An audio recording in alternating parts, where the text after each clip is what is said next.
Ya, shalom saudara. Ya. Gimana kabarnya saudara? Baik. Ya saudara, hari ini kita merenungkan soal hidupnya Nuh. Pernah kita bahas tentang Nuh, tapi baru 2 bab ya, 2 pertemuan. Nah, saya ingin teruskan lagi. Kita waktu itu sudah sampai di Nuh waktu dia disuruh masuk ke dalam bahtera. Nah, hari ini kita akan teruskan ya sampai nanti selesai kehidupannya Nuh. Ini nggak terlalu banyak ya, tapi kalau kita renungkan menarik sebenarnya. Ya, yuk kita sama-sama baca dari Kejadian pasal 8 saudara, ayat 1 sampai 14 dulu ya. Nanti di pertemuan selanjutnya kita bahas ayat selanjutnya. Kejadian pasal 8 ayat 1 sampai 14. Saya akan bacakan untuk kita semuanya. Judul perikopnya air bah surut. Maka Allah mengingat Nuh dan segala binatang liar dan segala ternak yang bersama-sama dengan dia dalam bahtera itu. Dan Allah membuat angin menghembus melalui bumi sehingga air itu turun. Ditutuplah mata-mata air samudera raya serta tingkap-tingkap di langit dan berhentilah hujan lebat dari langit. Dan makin surutlah air itu dari muka bumi. Demikianlah berkurang air itu sesudah 150 hari. Dalam bulan yang ke-7, pada hari yang ke-17 bulan itu, terkandaslah bahtera itu pada pegunungan Ararat. Sampai bulan yang ke-10, makin berkuranglah air itu. Dalam bulan yang ke-10, pada tanggal 1 bulan itu, tampaklah puncak-puncak gunung. Sesudah lewat 40 hari, maka Nuh membuka tingkap yang dibuatnya pada bahtera itu. Lalu ia melepaskan seekor burung gagak, dan burung itu terbang pulang pergi, sampai air itu menjadi kering dari atas bumi. Kemudian dilepaskannya seekor burung merpati untuk melihat apakah air itu telah berkurang dari muka bumi. Tapi burung merpati itu tidak mendapat tempat tumpuan kakinya, dan pulanglah ia kembali mendapatkan Nuh ke dalam bahtera itu, karena di seluruh bumi masih ada air. Lalu Nuh mengulurkan tangannya, ditangkapnya burung itu dan dibawanya masuk ke dalam bahtera. Ia menunggu 7 hari lagi, kemudian dilepaskannya pula burung merpati itu dari bahtera. Menjelang waktu senja, pulanglah burung merpati itu mendapatkan Nuh, dan pada paruhnya dibawanya sehelai daun zaitun yang segar. Dari situlah diketahui Nuh bahwa air itu telah berkurang dari atas bumi. Selanjutnya ditunggunya pula 7 hari lagi, kemudian dilepaskannya burung merpati itu, tetapi burung itu tidak kembali lagi kepadanya. Dalam tahun ke-601 dalam bulan pertama, pada tanggal 1 bulan itu, sudahlah kering air itu dari atas bumi. Kemudian Nuh membuka tutup bahtera itu dan melihat-lihat. Ternyatalah muka bumi sudah mulai kering. Dalam bulan kedua pada hari yang ke-27 bulan itu, bumi telah kering. Ya. Jadi ini ceritanya sudah air bah, hujan ya saudara, itu deras sekali.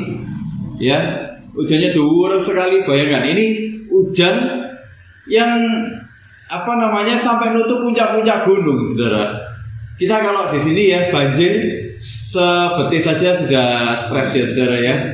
Ini sudah bukan stres lagi kalau ini sudah nutupi puncaknya gunung saudara. Bayangkan ini bahtera itu ada di atasnya puncak gunung loh saudara. Waktu kering dia nyantol di puncak gunung. Luar biasa ya. Jadi gimana enggak saudara, itu hujan 40 hari 40 malam. Ya, 40 hari 40 malam. Kalau kita hari ini saudara, hujan sehari semalam, apa yang terjadi saudara? Banjir ya kan? Di Instagram kita begitu hujan ya malamnya, di Instagram besok paginya kita sudah lihat banjir di mana, banjir di mana, banjir di mana ya kan? Nah, ini berarti waktu itu banjirnya luar biasa saudara. Akhirnya apa? Musnah semua di sana. Musnah semua kecuali keluarganya Nuh. Ya, kecuali keluarganya Nuh. Peristiwa ini saudara, pasal 8 ini itu terjadi 150 hari setelah tergenangnya bumi oleh air. Tergenangnya bumi oleh air itu dimulai dari waktu air bah itu hujan itu saudara ya. Waktu hujan 40 hari 40 malam dimulai dari sana. Jadi Nuh ini terisolasi di dalam bahtera itu selama 150 hari, 5 bulan saudara. 5 bulan. Itu gimana ya waktu itu ya. Tapi nanti kita bisa tahu Nuh itu total sebenarnya terisolasi, dia ada di dalam bahtera itu 1 tahun 10 hari saudara. Bayangkan ya, di dalam bahtera tiap hari lihatnya binatang, terus lihatnya kandang-kandang, terus lihatnya cuma anak istrinya, terus tiap hari selama setahun saudara, nggak lihat siapa-siapa, nggak ketemu siapa-siapa dia. Ya, nah itulah saudara, sampai akhirnya Bahtera ini nyantol saudara di puncaknya Gunung Ararat, itu di Armenia saudara. Di Armenia tingginya kira-kira 5.000 meter loh saudara. Bayangkan itu nyantolnya segitu loh saudara. Nyantolnya di ketinggian 5.000 meteran. Itu apa nggak luar biasa saudara ya? Bahtera segitu gedenya nyantol di sana. Nah, tapi Nuh ini masih nunggu proses surutnya air. Jadi ini dia nggak langsung keluar. 5 bulan masih nunggu. Kalau kita lihat saudara, Nuh ini saudara lihat ya, dia terkatung-katung selama 5 bulan. Tuhan itu terakhir berfirman sama Nuh 150 hari yang lalu. Tuhan terakhir ngasih instruksi itu 150 hari yang lalu, 5 bulan yang lalu. Nah, sementara setelah Tuhan ngomong masuk ke dalam Bahtera, selesai, Tuhan nggak ngomong apa-apa lagi. Mulailah hujan, hujan. Itu saya yakin itu hujannya badai. Terus habis itu ada suaranya petir-petir gitu ya. Dia lihat kilat-kilat gitu. Das. Nuh menghadapi badai. Dia terombang-ambing saudara. Selama waktu itu Tuhan diam, nggak ngomong apa-apa, nggak ngasih instruksi. Tuhan nggak ngomong, Nuh nanti kamu keluarnya tanggal segini ya, kamu nanti keluarnya hari ini ya, nanti keluarnya kamu nunggu ini ya. Nggak ada kata-kata seperti itu saudara, nggak ada instruksi Tuhan yang spesifik seperti itu. Kalau orang sekarang sudah cari siapa saudara? Cari nabi-nabi, tanya no Tuhan kok. Iya toh? Tanya no Tuhan, kapan selesainya ini? Ya kan, kalau dia lagi ngalami krisis, langsung cari nabi-nabi, tanya no Tuhan, kapan ini selesainya? Ya kan?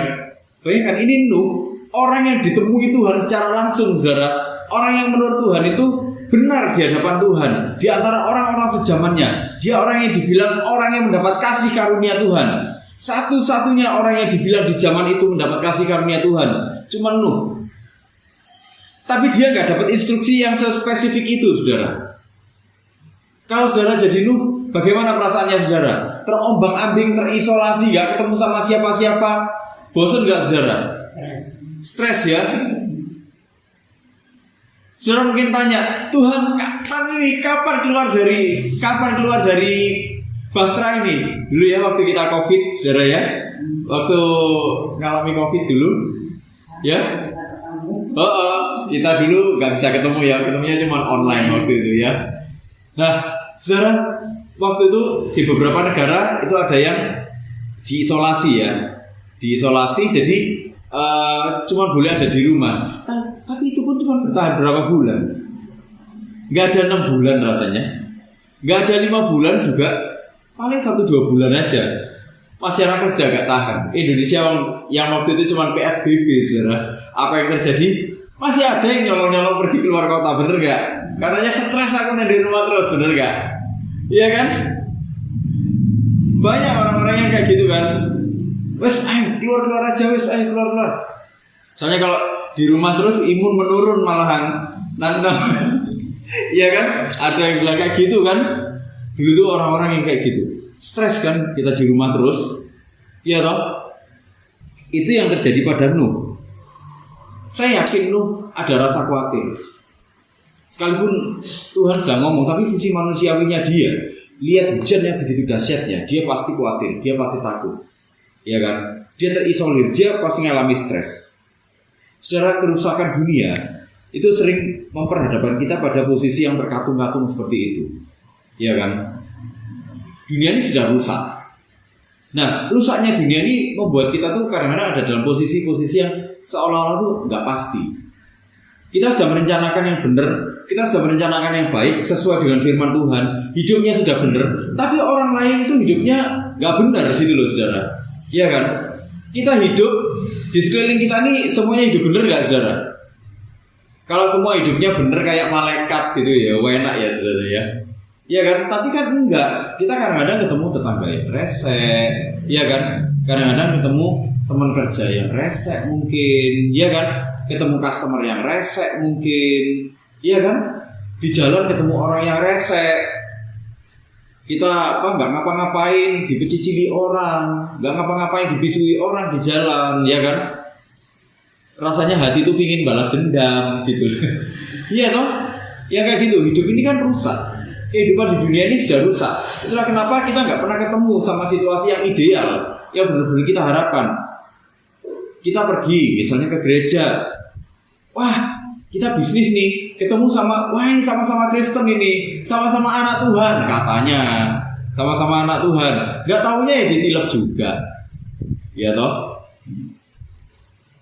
Saya pernah ketemu sama hamba Tuhan, seorang hamba Tuhan, ya. Ini hamba Tuhan Nabi, saudara. Nabi peka, dia ditipu orang, saudara. Waktu bikin bisnis bersama, ayo, gimana ya kayak gitu? Itu katanya bisnis sesama anak Tuhan loh. Apalagi ini bisnis sesama anak Tuhan, iya kan? Nah itulah hidup di dalam dunia itu ada banyak situasi yang tidak ideal, saudara. Ya, jadi kalau kita menghadapi situasi yang seperti itu, kita mungkin merasa stres, kita mungkin merasa sakit hati. Tapi kalau kita pelajari dari Nuh, itu sebenarnya situasi yang ya normal sebenarnya, ya. Tapi kita bisa lihat bahwa Nuh sebenarnya sudah terlatih dengan sedikit terlatih ya, dengan itu. Nuh itu mengerjakan bahtera itu sekitar 50 sampai 75 tahun, saudara. Dari Nuh pertama kali menerima perintah untuk membuat bahtera sampai jadinya bahtera itu sekitar 50 sampai 75 tahun. 50 sampai 75 tahun dia dibully orang habis-habisan, saudara. Kenapa? Karena dia bikin bahtera itu di atas gunung, saudara. Gitu loh. Tiap hari dia dibully orang, Nuh orang gila, Nuh orang gak waras, bikin bahtera, bikin kapal kok di atas gunung. Dia 50 tahun diperhadapkan dengan hal-hal yang seperti itu. Tapi hatinya adalah hati yang benar. Itulah kenapa Alkitab bilang bahwa Nuh adalah seorang pemberita kebenaran. Kenapa? Karena hatinya benar, sikapnya benar, tindakannya benar. Ya, berita yang dia kabarkan itu juga benar. Artinya apa? Nuh ini setia. Jadi meskipun dia ketemu dengan kondisi-kondisi yang tidak ideal, tapi hatinya setia. Alkitab nggak nunjukkan bahwa Nuh itu punya gejala-gejala dia mempertanyakan keabsahannya Tuhan. Dia mempertanyakan perintahnya Tuhan. Enggak. Dia jalani dengan hati yang besar, saudara. Meskipun saya sebenarnya punya keyakinan bahwa Nuh juga pasti ada stresnya. Bayangkan, saudara, 1 tahun 10 hari dia ada di dalam bahtera, saudara. Ya kan? Anggap aja waktu itu COVID, kalau kita ada di dalam kondisi seperti itu, kita stres juga, ya kan? Nah itu, saudara, dalam kesetiaannya lihat ya, di Kejadian 8 ayat 1, maka Allah mengingat Nuh. Wah, ini Allah mengingat ini di dalam bahasa Ibrani-nya itu zakar. Zakar itu mengingat juga. Saudara, kalau dalam kamus Cambridge dibilang mengingat itu kemampuan ya untuk tetap menjaga informasi itu ada di dalam memori. Jadi dia nggak akan lupa. Dalam konteksnya bahasa Ibrani ini, saudara, dalam konteks kejadian ini, kata zakar ini, saudara, itu mengingat sebagai sebuah tindakan logisnya Tuhan. Tindakan logisnya Tuhan apa? Tuhan yang melakukan semua ini. Air bah itu datangnya siapa yang menginisiatifi, saudara? Tuhan kan? Yang mulai Tuhan. Siapa yang memanggil Nuh? Tuhan juga. Siapa yang nyuruh masuk? Tuhan juga. Siapa yang ngasih perintah detail, harus bikin segini, harus bikin segini, bawa binatang-binatang, bawa keluargamu masuk. Siapa yang ngasih perintah? Tuhan. Jadi semua dimulai oleh Tuhan, gitu ya. Nah, ini tindakan logisnya Tuhan. Jadi mengingat sebagai sebuah tindakan logis. Nah, tindakan logisnya itu maksudnya gini. Jadi ingatannya Tuhan itu bukan cuma ingatan yang oh iya, kapan hari Nuh tak suruh ya, Nuh tak suruh masuk, Nuh tak suruh bikin bahtera, terus tak suruh masuk. iya ya dia sekarang masih di Batra enggak ya? Cuma diingat-ingat gitu aja. Enggak. Tapi tindakan logisnya Tuhan itu gini. Dalam konteksnya ini gini, mengingat tapi juga bertindak. Jadi mengingat antara ingatan dengan tindakannya itu jadi jadi satu kesatuan. Artinya gini, Allah yang memulai juga Allah yang menyertai, Allah yang menyatakan Nuh sebagai pilihannya, Allah yang menyatakan kasihnya atas Nuh lewat tindakan-tindakan Tuhan.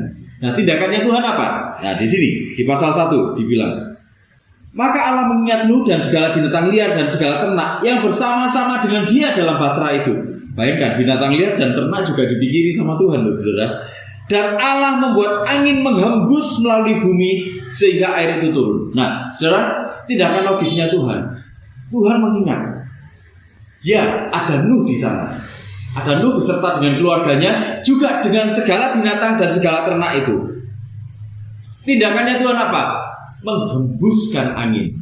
Nah, saudara, menurut beberapa tafsiran, angin yang dihembuskan Tuhan itu bukan cuma sekedar angin, tapi angin ini agak panas, agak hangat gitu loh. Kenapa? Supaya bumi itu cepat surutnya. Bayangkan segitu tingginya, saudara. Di atas 5.000 meter tingginya banjir ini. Kalau nggak ini Tuhan yang mulai nyurutkan, masa 1 tahun bisa surut? Iya kan?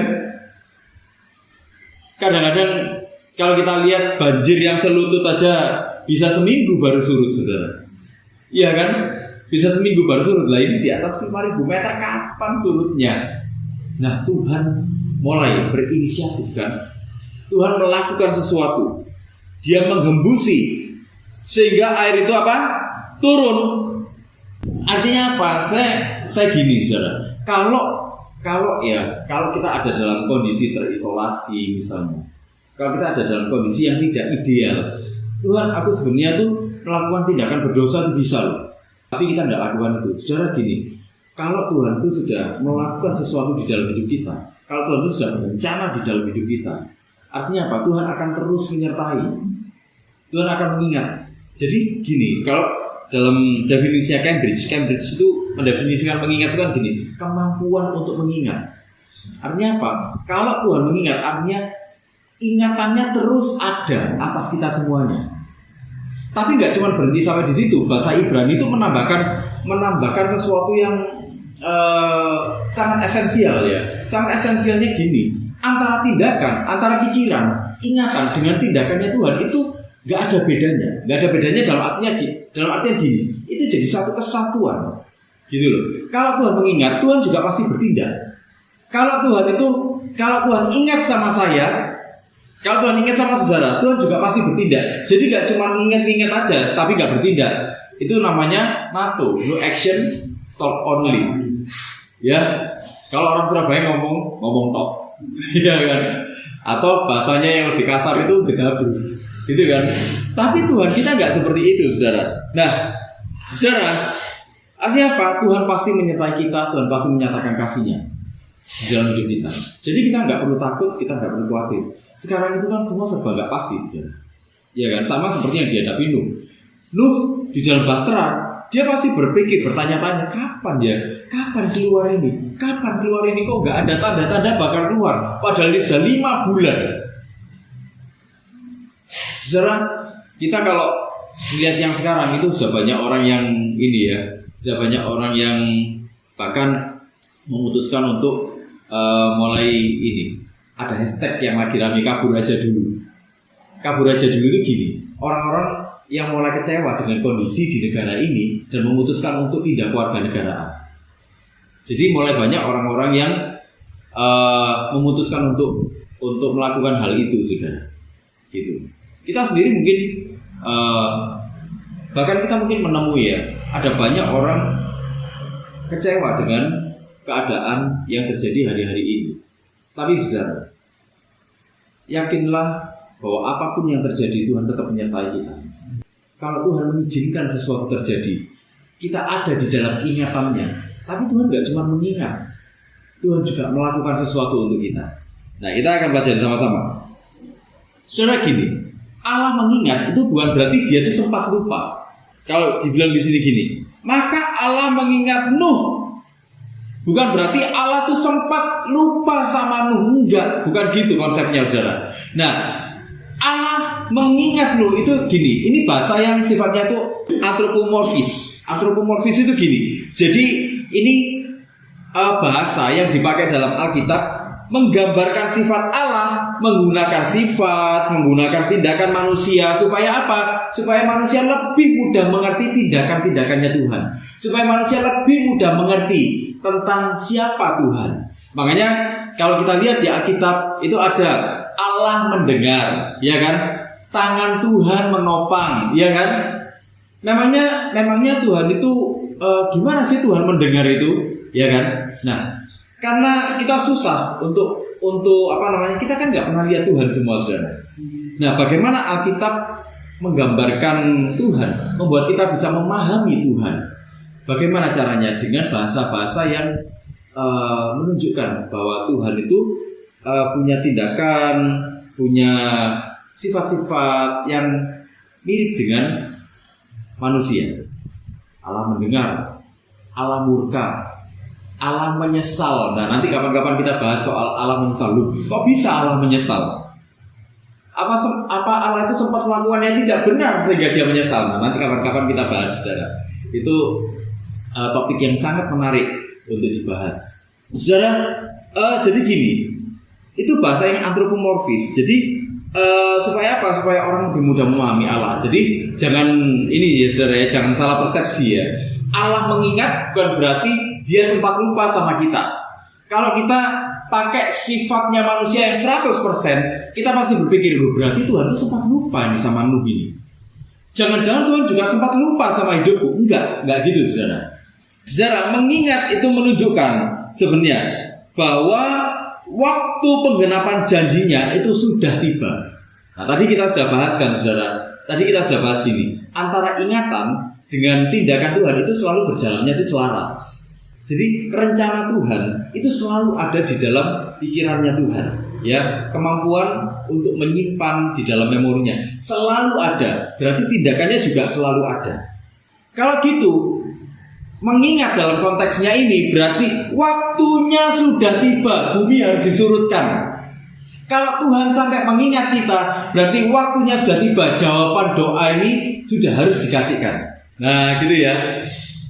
Oh, misalnya Sony berdoa untuk ini, maka Allah mengingat Sony. Berarti apa? Waktunya jawaban doanya Sony sudah tiba sekarang. Kairosnya Tuhan sudah tiba atas Sony. Kairosnya Tuhan sudah tiba atas Jesusan. Jesusan mungkin berdoa untuk sesuatu, bergumul, Tuhan aku butuh ini, Tuhan aku butuh ini. Maka Tuhan mengingat Jesusan. Berarti apa? Waktunya Jesusan sudah tiba. Nah, gitu ya, saudara ya. Sama dengan ini. Maka waktunya Tuhan menjawab Nuh itu sudah tiba. Nah, gitu, saudara ya. Jadi justru sebenarnya kata mengingat ini menunjukkan betapa besarnya kasih setia Tuhan, betapa Tuhan tidak pernah melupakan Nuh, sehingga antara rencananya dengan tindakannya itu nggak sinkron semuanya. Ya, bayangkan Tuhan mulai memperhatikan Nuh, Tuhan mulai menjawab Nuh. Mungkin Nuh sudah mulai resah, dijawablah. Loh, sudah mulai ini, hujannya sudah mulai berhenti, ada angin, hangat. Coba kita buka. Nah, coba kita lepas burung gagak. Dilepaslah burung gagak. Das, burung gagak ini terbang kembali. Ada beberapa tafsiran yang bilang gini, burung gagak terbang dan kembali kenapa? Karena burung gagak ini, saudara, dia bisa makan bangkai. Nah, karena ada bangkai-bangkai dia bisa terbang. Nanti lama gitu ya, baru kembali. Nanti terbang lagi, lama kembali. Kenapa? Dia bisa makan bangkai di sana. Ada bangkai yang mengapung gitu ya. Tapi waktu Nuh melepaskan ini merpati, merpatinya balik, saudara. Cepat balik dia. Kenapa? Karena nggak ada tempat untuk bertengger, nggak ada tempat yang bisa menumbuhkan biji-bijian. Nah, merpati kan makannya biji-bijian, saudara. Nggak makan bangkai, iya kan? Nah, seperti itu sampai akhirnya dikeluarkanlah suatu saat dia pulang bawa pohon zaitun. Waktu bawa bunga zaitun, daun zaitun di mulutnya, merpati ini di paruhnya atau di cucuknya itu saudara ya. Artinya apa? Anugerah Tuhan itu sudah terjadi atas bumi. Damai dari Tuhan, kedamaian dari Tuhan itu sudah ada atas bumi. Tuhan mulai memulihkan bumi ini. Jadi banjirnya mulai surut, kedamaian mulai ada, Tuhan mulai memulihkan. Itulah kenapa ini asal mulanya, lambangnya kedamaian itu merpati bawa daun zaitun di mulutnya. Nah, ini asal mulanya kayak gini saudara ya. Nah saudara, ingatan, jadi gini, dalam ingatan Tuhan ya ada tindakan yang menyatu. Saya bacakan di ayat 1 tadi kita sudah baca, ini ya saudara ya. Mulai ini aja, ayat 1 sampai ayat 3. Dan Allah membuat angin menghembus melalui bumi sehingga air itu turun. Ditutuplah mata-mata air samudera raya serta tingkap-tingkap di langit. Dan berhentilah hujan lebat dari langit. Dan makin surutlah air itu dari muka bumi. Demikianlah berkurang air itu sesudah 150 hari. Nah, artinya apa? Saudara, dari sini kita makin jelas bahwa ingatan Tuhan, di dalam ingatan Tuhan itu ada rencananya, ada anugerahnya, ada tindakannya Tuhan yang menyatu, gitu ya saudara ya, yang menyatu. Dan itu selalu dinyatakan dalam waktunya Tuhan. Itulah kenapa kita nggak bisa maksa-maksa Tuhan, saudara. Tuhan, aku butuh sekarang, pokoknya harus sekarang Tuhan. Nggak bisa. Kenapa? Karena Tuhan tahu yang terbaik. Tuhan tahu kapan waktunya. Kita bisa melihat di sini ingatan dan rencana Tuhan itu tindakannya selalu tertata rapi, sekalipun dunia itu mengalami ketidaksempurnaan. Ya, selalu tertata rapi. Kalau kita perhatikan saudara, setiap pergumulan kita selesainya gimana caranya saudara? Saudara pernah ditolong Tuhan semua kan? Bahkan pernah mengalami yang namanya mujizat gitu ya. Dalam kondisi kepepet, Tuhan tolong. Saudara, kalau direnung-renungkan lagi, itu caranya gimana saudara? Kira-kira terstruktur nggak sebenarnya itu? Terstruktur ya. Kita berdoa nih, terus kita ini sudah nggak ngerti harus melakukan apa, tapi ternyata Tuhan pimpin ke sini, Tuhan pimpin ke sini, Tuhan pimpin ke sini, Tuhan pimpin ke sini, sampai kadang-kadang ketemu sama beberapa orang, yang beberapa orang ini ngasih pertolongan. Kalau dipikir lagi, sistematis nggak Tuhan itu saudara? Sistematis ya, terstruktur nggak? Terstruktur ya. Nah, itulah artinya rencana Tuhan. Yang dibilang rencana itu kira-kira serampangan nggak saudara? Enggak ya. Rencana itu gini. Oh iya ya. Besok misalnya saya mau pergi ke Malang atau ke Batu. Saya rencanakan besok berangkat jam berapa? Ya, berangkat jam berapa? Terus berangkatnya sama siapa aja? Terus habis itu saya ke sana mau ngapain aja? Makan di mana? Kira-kira makan di mana ya enaknya ya? Terus habis itu mau jalan-jalan kemana aja? Itu saya rencanakan. Sudah ada kisi-kisinya. Jadi nggak akan jauh-jauh dari itu. Itu kita manusia. Tapi Tuhan itu rencananya itu ya dan amin, sudah terjadi semuanya. Sempurna rencananya. Artinya apa? Bahkan di waktu-waktu yang belum kelihatan sekalipun rencananya itu sudah selesai. Itulah kenapa kalau ada nubuatan dari Tuhan ya di Alkitab, nubuatannya itu tergenapi sempurna. Saudara pernah dengar kisahnya Kores di Alkitab di Yesaya? Ya, kisahnya Raja Kores. Raja Kores ini nanti yang akan membantu orang-orang buangan untuk kembali ke Yerusalem dan membangun kembali tembok Yerusalem, membangun kembali bait suci. Saudara, Kores itu dinubuatkan Yesaya. Dan saudara tahu penggenapannya, ini bahkan disebutkan namanya di Yesaya, Kores namanya. Saudara tahu penggenapannya berapa tahun? Digenapi berapa tahun kemudian? 200 tahun kemudian digenapi. Sama persis. Artinya apa? Kalau Tuhan sudah berkata sesuatu, berfirman, memang benar firman itu bilang gini, maka firman itu tidak akan kembali dengan sia-sia. Nubuatan soal Yesus bahkan lebih jauh lagi dinubuatkan oleh Yesaya, saudara. Berapa tahun penggenapannya, saudara? sekitar 700 tahun penggenapannya. Kalau Tuhan berfirman, itulah rencana Tuhan. Rencana Tuhan itu ya dan amin, pasti terjadi. Nah, gitu. Itulah kenapa kita nggak perlu khawatir kalau kita ada bersama-sama dengan Tuhan. Situasi di luar tuh boleh nggak sempurna, boleh nggak pasti semua. Tapi Allah kita itu Allah yang pasti, Allah yang sempurna, Allah yang menjamin segala sesuatu dengan siapa? Dengan dirinya sendiri. Kenapa? Karena dirinya itu adalah satu-satunya yang sempurna. Nggak ada yang lain yang sempurna. Apalagi yang bisa dijadikan jaminan selain dia sendiri. Wah, gitu ya saudara ya. Jadi saudara, jangan pernah takut, jangan pernah khawatir menghadapi apapun di dunia ini. Ya, jangan pernah menyerah dengan apapun. Banyak orang sudah mulai menyerah saudara dengan kehidupan ini. Banyak orang sudah mulai frustasi dengan kehidupan ini. Ya banyak. Tapi percayalah, kita masih punya Tuhan yang dahsyat, Tuhan yang berencana di dalam hidup kita. Dan dia nggak cuma berencana. Kalau kita lihat di sini dari definisinya mengingat tadi, antara rencana dengan tindakannya itu berjalan beriringan, berjalannya bersama. Nah itu saudara ya. Tapi ingatlah, kita harus menanti dalam waktunya Tuhan. Kita bilang untuk segala sesuatu itu ada masanya, untuk segala sesuatu ada waktunya. Tapi ingatlah bahwa Tuhan membuat segala sesuatu indah pada waktunya. Ya, saudara ya. Jadi jangan pernah takut, jangan pernah khawatir. Penggenapan segala sesuatunya, rencana Tuhan itu cuma masalah waktu kok, saudara. Nah masalahnya kita ini kadang-kadang nggak kuat ya karena waktu ini, saudara. Kenapa? Soalnya kita nggak bisa lihat apa-apa ya, saudara. Ya kan? Manusia ini nggak ngerti apa-apa. Tuhan ini kondisi politik negara ini gimana ya Tuhan ya nanti setahun ke depan ya kalau seperti ini. Beberapa waktu yang lalu kita melihat ada kebijakan-kebijakan yang kontroversial ya kan, yang tuh memicu reaksi dari banyak orang. Kita melihat ada kebijakan-kebijakan yang dianggap tidak pro orang banyak gitu, dan itu memicu reaksi yang luas dari masyarakat gitu. Kita akhirnya bertanya-tanya, terus Tuhan dengan kondisi seperti ini itu nanti bagaimana kelanjutannya? Makin tidak pasti, makin tidak pasti. Semakin tidak pasti situasi politik, situasi ekonomi juga semakin tidak pasti. Benar nggak saudara? Ya kan? Yang terjadi di mana-mana kan seperti itu kan. Tapi ayo kita percaya, ayo kita tetap berdoa. Tuhan, Engkau Allah yang pasti Tuhan.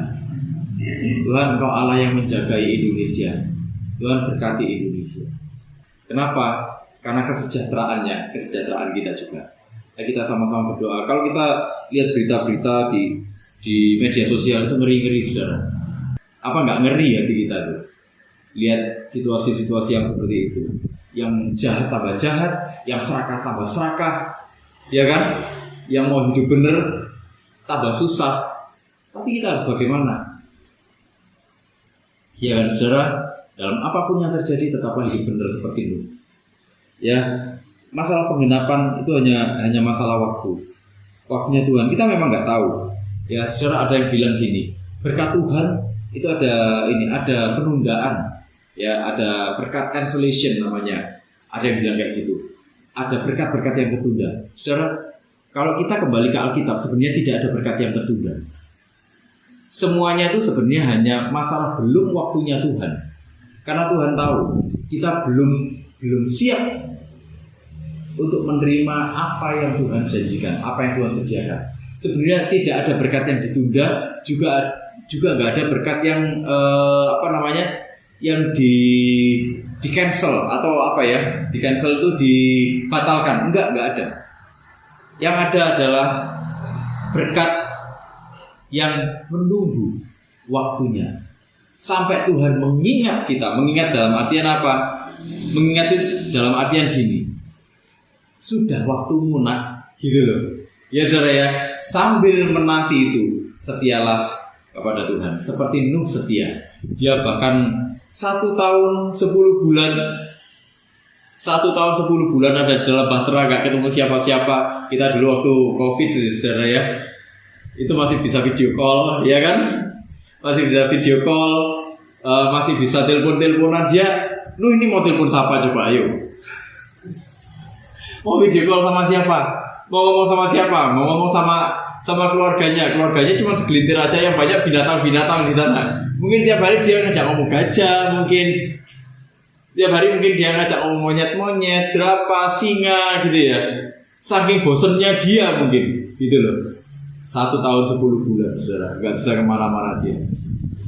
Ya, bahkan buka untuk berenang pun dia nggak bisa. Tapi itulah, semua ada anugerahnya sendiri-sendiri. Saudara, sekalipun kita ada di dalam pergumulan, sekalipun kita ada dalam ketidakpastian, tapi bahkan di dalam ketidakpastian itu tetap ada anugerahnya Tuhan. Ya, mari kita menikmati, mari kita menanti dengan sabar bagaimana Tuhan menjawab setiap kebutuhan kita, bagaimana Tuhan menyelesaikan setiap rencananya di dalam kehidupan kita. Amin, saudara. Ya, sama-sama kita berdoa. Ayo.